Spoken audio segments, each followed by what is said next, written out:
Salam alaikum. Je vais vous expliquer dans cette vidéo la solution d'un exercice sur la traction et la compression. L'énoncé de l'exercice est le suivant. Soit une barre de module de Young E de section circulaire et dont la géométrie est illustrée sur la figure ci-dessous. La barre est en équilibre sous l'action des forces auxquelles elle est soumise. Donné, F est égal à 20 kN, D, le diamètre, est égal à 12 mm, L, la longueur, est égale à 200 mm et E est égal à 200 gigapascal. 1.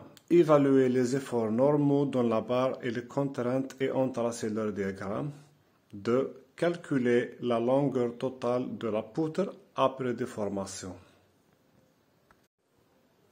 Bien. Pour évaluer les efforts internes, on fait appel au principe de coupe. En effet, on effectue une coupe à chaque fois qu'il y a une variation de la section ou de chargement.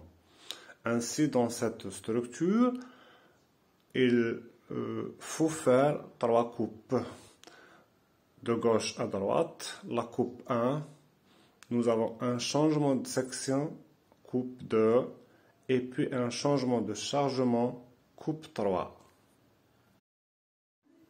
La coupe étant effectuée, on isole l'élément gauche et on étudie son équilibre.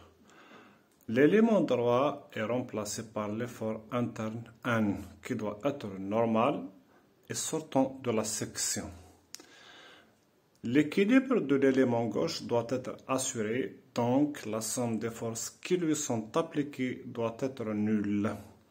On n'a que des forces selon l'axe X. On peut directement déterminer l'effort normal N1 qui est de 40 kN. Nous remarquons qu'il est positif, donc il s'agit d'une traction.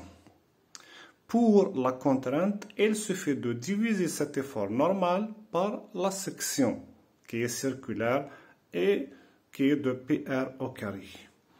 On obtient enfin la contrainte normale de traction. Dans la coupe 2, on procède de la même façon.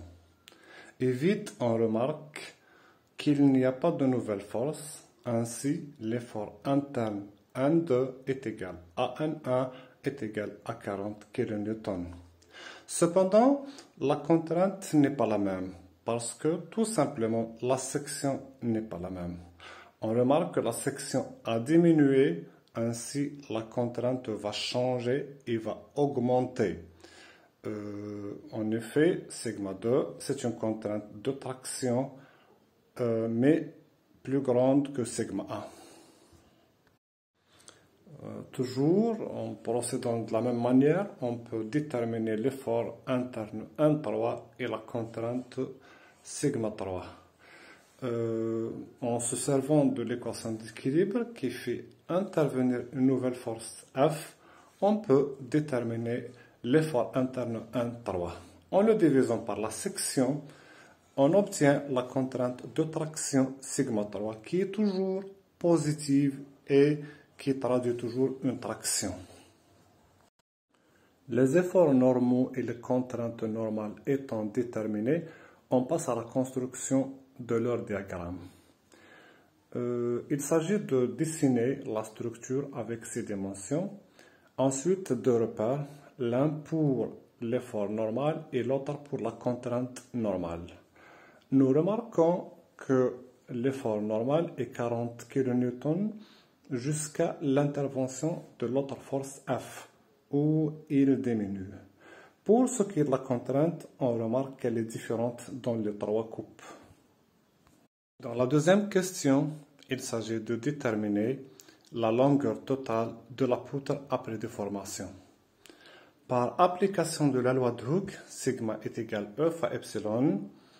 Nous avons d'autre part, epsilon est égal à delta L sur L, où L est la longueur initiale, est égal aussi à sigma sur E, ce qui nous permet de déterminer delta L, qui est de L sigma divisé par E.